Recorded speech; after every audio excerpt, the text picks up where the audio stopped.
Hello, Pauper fans. This is Mathonical, and you're joining me for round 4 with Delver Mill. Our opening hand is not a keepable one. Even if we do get a second land, we're not really playing much there. We have like 1 Daze as interaction, and Spire Golems require 3 islands at a minimum, so I'm not really comfortable keeping this one. We'll send it back. This hand has at least the lands to start doing things. Ponder hopefully will find us some action, and the Spire Golem will keep us alive, so we'll go ahead and keep this one. Jace's Erasure, that is excellent news. Gives us a win condition. So we're definitely keeping it on top. Forgotten Cave, I'm hoping it's not Burn. Burn usually would play this first turn, but it's possible that it could be some sort of Boros.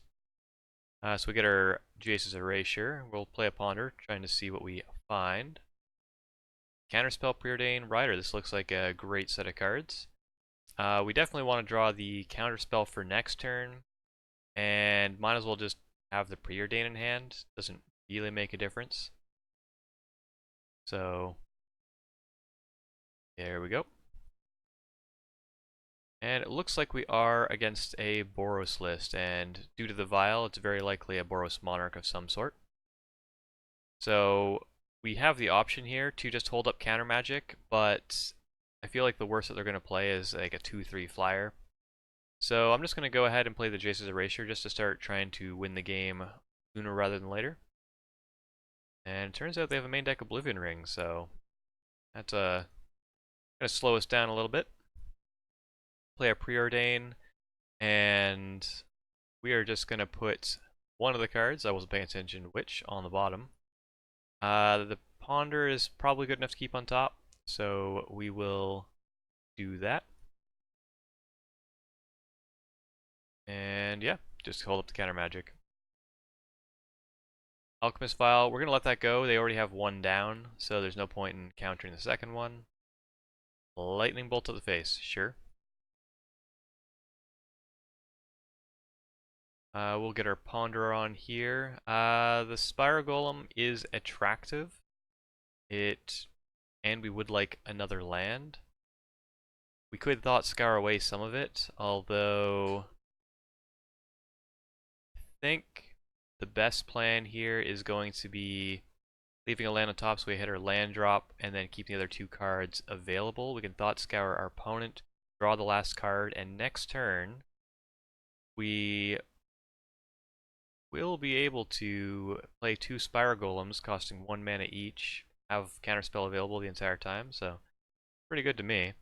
Doesn't really matter which order we do it as long as we have a land on top. We will counter something that annoys us and use the Thought Scour to draw the last card. So I decided this wasn't worth countering. Yeah, it could have gone either way, but I don't mind if our opponent draws a few additional cards. It helps us win. Cycles a card, yeah, no problem. And yeah, we'll just do the Thought Scour, get our last land, play the land, and we're going to play both Spire Golems for 1 mana each. Still have our counter magic available. So here, let's see. For Skyfisher, I decided to counter this one, although I think it probably would have been better just to let that go since we've got like a ton of Spire Golems and we end up drawing a third one. I'm going to go ahead and cast the Gush just to see if we get something more useful. We only find a Delver. So here, I'm just going to play the Rider. I don't like Delver in the face of a Glint Hawk already on the board, and they're likely to have other things later on. So let's just cash this in for a new hand, and we end up getting basically the same stuff with a Brainstorm. So sure. Gonna get some attacks in, because why not? Palace Sentinels. We could have Brainstorm to try and find a counterspell, but I decided that it's probably fine for our opponent to have the Monarch. We're going to try and go for a Millwin at some point anyway. And Galvanic Blast on our Golem. That's fine, although we'll try and Brainstorm. Oh, it looks like we're just getting a lot of lands. So we're a little landlocked at the moment. We're going to play the Delver down, but we know it's not flipping anytime soon. We are going to be able to steal the Monarch here. It will help us get through all those lands that we know are on top of our deck. Our opponent will be able to take the Monarch back if they attack with the Glint Hawk. They end up doing so. And they will be able to hold on to it with all these Alchemist files, but I don't feel like we're under too much pressure at the moment, so I'm not too worried. Since we got through all of our lands, we did manage to flip because there's a Gush on top of our library. We lose our Delver to a Bolt, no big deal. And we're going to go to combat first just to make our opponent use the vials. We want to start getting through those, and we're going to cash this Gush, trying to find some win condition. Let's see what we get. Alright, we do find an Erasure and a Deprive, so things are looking decent. Now all we need is a Rider or a way of bouncing our Rider, and we should be in a pretty good position. I'm going to go ahead and double block this. I assume he or she is going to try and burn out one of our creatures, but I'm not. That's fine. Alright, so we lose one to a Lightning Bolt.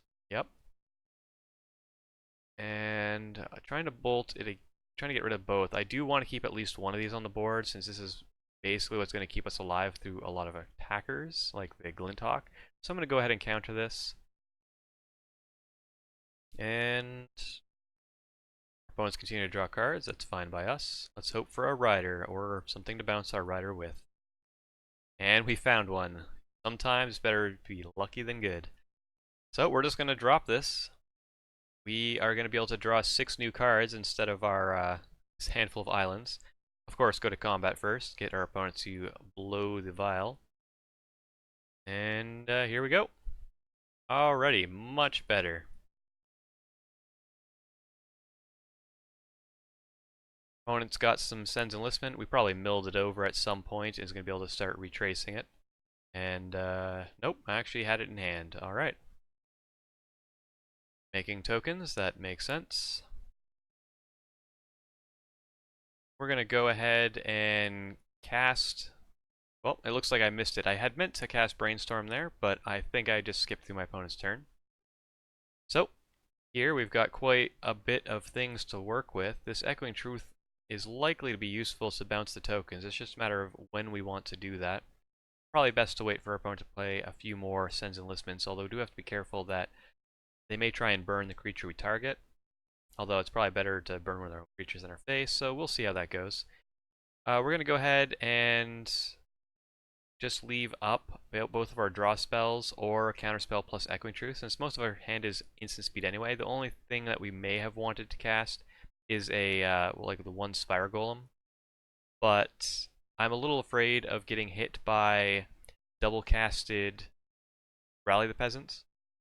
And Counterspell plus Echoing Truth is plenty to keep ourselves alive from that. For Skyfisher, that's fine. Drawing plenty of cards, that's just adding to our win condition. And deciding to go for an attack. Alright, this all makes sense. We're going to go ahead and try and cast this Echoing Truth targeting a soldier, and it ends up working, so we're in a pretty good spot now. This means I can now go for a double block on the Inspector and a single block on a bird, taking 1 damage. So things are working out pretty good. And if our opponent doesn't do anything else, of course, Skyfish, yeah, that's fine. We're just going to cast Brainstorm plus Thought Scour. And actually remember to do it this time. So another Jace's Erasure is pretty interesting. We don't really want the Delver or the Spire Golem. So there's always the temptation to mill ourselves, although we're pretty close to milling out our opponent. So we're just going to draw a card, draw the cards we knew about. We're going to get the Erasure down and a Spire Golem. And we should have the tools to kind of hold on as we mill them out. I didn't want them getting to cast Battle Screech and flash it back. Basically, if they cast it, they would have had 2 tokens. They could have then tapped those tokens in one of these to get a lot of creatures, and if they wanted to, try and go for some attacks if they had some kind of removal spell. So instead, what I'm going to do is I'm going to counter it right away, and if they want to flash it back, they need to tap 3 creatures now, and they won't have any good attacks. And it works out just fine. So back on our turn, once again, we get pretty lucky, and we do end up getting a Gush, so we're going to cast that and win the game. Since our opponent still has the Monarch, and I don't think they have a way of winning this time. Of course, we draw another Gush, so we can just win the game immediately without having to wait for them to go through their turn. And It was a bit of a long one, a bit of a grind, but we did manage to win game 1. That Oblivion Ring main deck really made things difficult for us. So, jumping on over to game number 2. Taking a look at the sideboard. So I decided I do want to try having the Spellstutters. They're good for just countering removal and eating the various burn spells as well. So I'm going to pull them in. I don't want the Delvers, they just die to everything they have for, yeah. I'd rather just counter their stuff coming down rather than trying to trade with it 1-for-1 style.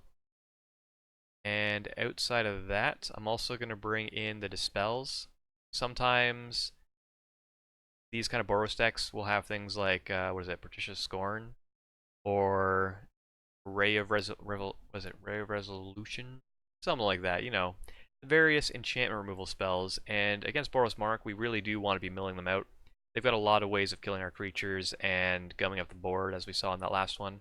So we want to try and protect our enchantments, and I'm opting to go with Dispels in this instance. I'm also taking out the Snaps.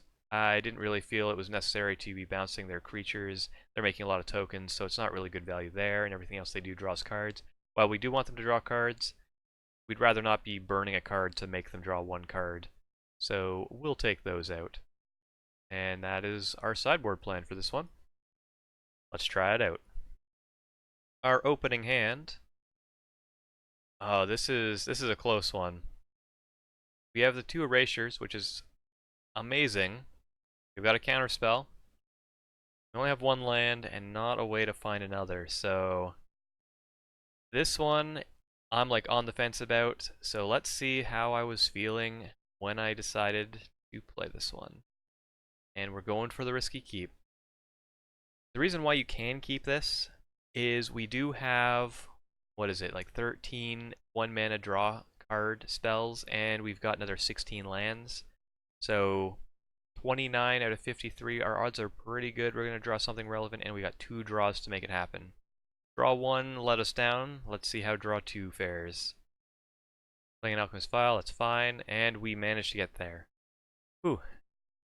It's a close one. Flinthawk getting their draw on. You guys have seen me play this before, so we know how that side works. We did get a Preordain, so we could Preordain trying to find a land, and then try and play the Erasure, and that's what we're going to do. 2 lands, I think is actually going to be pretty good. We want to be able to cast our spells, so as you can see, I put both on top. We're going to play 1 now. We can either keep up the Counterspell or play the Erasure. Because they're starting to get up to the mana where they can start killing our enchantments, we're going to hold up the Counterspell, just as a way of, we don't want to get blown out by a Patricia's Scorn or something like that, because that would be the worst.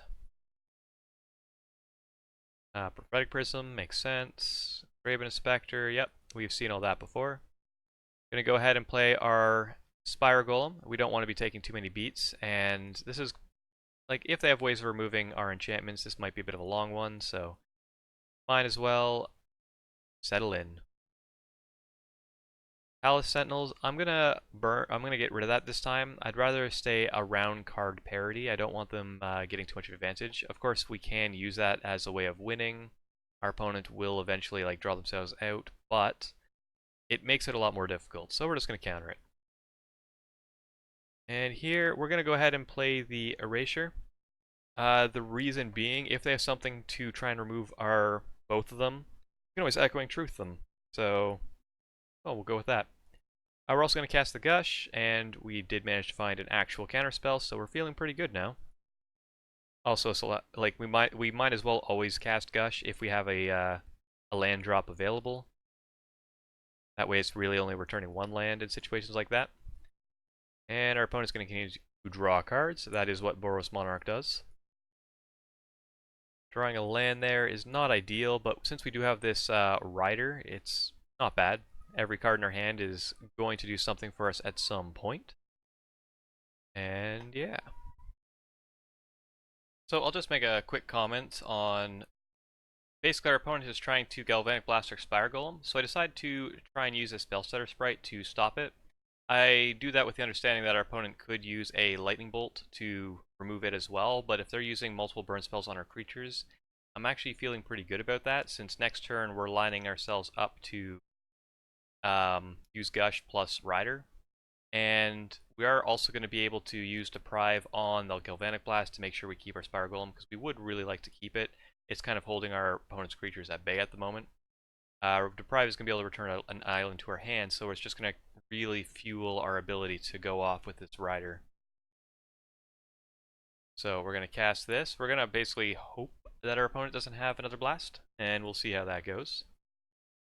Turns out our opponent had boarded a Hydroblast. That does make sense. So we lose our Spire Golem anyways in the end. Alright, so we are starting to get pretty low on the life total, at least compared to Boros Monarch things. They've got lots of burn. They've already got 7 power on board, so our life total is dwindling. So let's see if we can go off this turn. 2 Gushes does mean we might be able to. We can what we can do is tap 2 islands, Gush, play an island, tap 2 islands, Gush. We have no lands on the field, but with 4 mana and a Rider, we might just be able to go off. So let's see how that goes. We do have to try and mill 30 cards.